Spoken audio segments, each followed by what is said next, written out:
다음은 이제 뭐 부산시장 선거로 얘기를 넘어가겠습니다. 만약 박사님이 부산시장에 출마하신다면 부산을 어떻게 바꿔놓으시겠어요? 지금 부산은 가지고 있는 게 아주 많습니다. 아까 전에 얘기했듯이 이제 이커머스 시장이 그 국경이 열리게 되면은 부산은 그 물류를 갖다 모두 가지고 와가지고 하나의 거대한 물류 도시가 돼야 됩니다. 지금 우리 조선 기자재 공장이라든지 아니면은 여러 가지 창고들이 지금 그 남아 있는데요.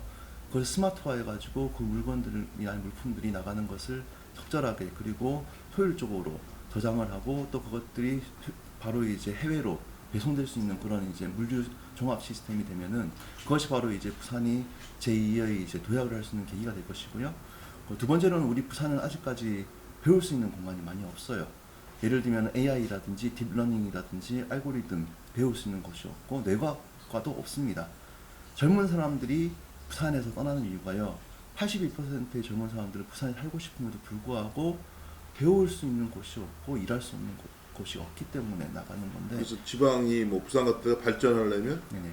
부산에는 대학이 발전돼야 된다. 그렇죠. 대학과 산업이 연결돼서 그렇죠. 그런 얘기시죠. 그런 우리가 배울 수 있는 그런 과가 개설이 되어야 되고 지금 우리 부산에 있는 20개의 대학들이 연계가 돼가지고 정말 그 부산을 상징할 수 있고 타지에서 와서 배울 수 있을 정도의 그런 이제 연구 시스템이 갖춰져야 됩니다. 부산 그래서 이제 지금 데이터 센터라든지 아니면 블록체인이라든지 부산이 가지고 있는 여러 가지 리소스들이 있어요. 그걸 갖다가 개발시키고 거기에서 일할 수 있는 인재를 우리가 만들어내야 되는 거죠. 대학에서. 그러면 이 친구들이 대학에서 그런 여러 가지 4차 산업에 필요한 정보를 지식을 배워서 일을 갖다가 할 수 있는 공간이 또 우리 동시에 이 부산에서 만들어지면은 일자리와 그리고 젊은 사람들이 떠나지 않는 것 두 가지도 충분히 할 수 있고 새로운 4차 산업의 또 메카 도시로 될 수 있다고 봅니다. 부산에 판교 여기 분당 근처에 있는 판교 IT 단지 같은 것이 생기지 못하는 이유가 뭡니까? 안 하는 겁니까? 못 하는 겁니까? 처음에 제가 말씀드린 것 중에 하나가 있는데요. 네. 하고 싶고 하려고 했으나 제대로 잘 되지 않는 이유가 뭐냐면은 인재가 서울에 다 몰려 있기 때문입니다. 네. 쉽게 말하면 서울에 있는 사람들이 대학을 마치면은 그쪽에서 직장을 찾지 부산에 내려와가지고 직장을 찾는 경우 많이 없습니다. 그 영국 같은 경우도 그 각각의 이제 예를 들면 옥스포드 한국에서는 이제 뭐 옥스포드, 캠브리지, 런던대 몇 개를 알고 있지만 그 각각의 특화된 대학들이 각 지방에 있습니다. 그러다 보니 그 지방으로 학생들이 배우러 가고 그 배우고 난 다음에 그 주위에서 직장을 찾는 거예요. 그렇기 때문에 이 친구들이 배울 수 있는 공간이 먼저 있어야 되고 그리고 그걸 기반으로 해가지고 새로운 산업을 연계를 해야 되는 겁니다. 박사님은 이제 IT를 중심으로 이제 부산의 발전 방안을 말씀하시면서 이제 교육과 연계시키는 특히 대학 같은 거 여러 산학 협력이라든가 그런 거 강조하신 것 같아요. 이런 지금 말씀하시는 IT라든가 IT와 교육 대학과의 산학 협력 말고 다르게 또 생각하시는 부산 발전 방안 뭐가 있을까요? 또 두 가지가 있는데요. 네. 첫 번째로는 이제 그 헬스케어 안심 시스템이랑 그 다음에 헬스케어? 예, 헬스케어 안전 관리 시스템. 헬스케어 안전관리 시스템. 네네네. 이게 뭔가요? 그 부산 같은 경우는 고령화 사회가 되고 너무 많은 그 고령자들이 모이는 도시로 지금 알려져 있죠. 젊은 사람들이 떠나고 부부가 같이 살다가 한 분이 돌아가시면 혼자 살게 됩니다. 네. 이런 분들을 우리가 어떤 식으로 지금 관리하고 있냐면은 이 사람들이 사는 곳에 가스 계량기가 얼마나 많이 돌아가고 아니면 멈춰 있냐를 보고 문제가 생겼다고 이제 판단이 되면 사람을 보내는데요. 그건 사후 진단이죠. 하지만 지금 우리가 지금 바로 할 수 있는 시스템이 뭐냐면은 그 셋탑박스에 와이파이를 연결하면은 예 거기에서 이제 여러 가지 우리 스마트폰이라든지 아니면은 뭐 칩이라든지 여러 가지 방법으로 생체 데이터를 바로 2차 의료기관이나 보건소로 보낼 수가 있습니다. 그러면은 그것을 만약에 신체 데이터에 문제가 생기면은 워닝 사인을 줘가지고 응급 시스템을 줄 수도 있고 그 데이터를 우리가 모아가지고 그 각각의 신체 데이터를 우리가 효율적으로 저장이 가능하면은 이 데이터를 사고 팔 수가 있는 거예요. 그게 데이터 거래소입니다. 이 데이터 거래소에서 내 생체 정보를 팔 때는 사가는 사람이 있겠죠. 예를 들면은 그 다국적 제약회사 같은 경우는 중국을 시장을 목표로 하고 있는데 중국에서 나오는 데이터는 믿지 못하기 때문에 한국의 데이터를 사실은 샘플링을 하고 있어요. 그러면은 수요가 있기 때문에 이 사람들의 생태 데이터를 사가면은 그 사람들이 제공한 데이터 값을 그분들한테 지분만큼 드리는 겁니다. 왜냐하면 그 사람이 데이터 소유권을 가지고 있잖아요. 네. 그러면은 고령자들이 세금을 쓰지 않고도 기본소득을 우리가 줄 수가 있습니다. 자기 데이터를 팔면서 그 정부는 아닌 업체는 중개 역할을 하고 네. 그 돈을 각각의 개인 계좌로 우리가 지분만큼 넣어주면은 그 돈으로 생활을 영위할 수가 있는 것이죠. 또 한 가지는 뭐죠?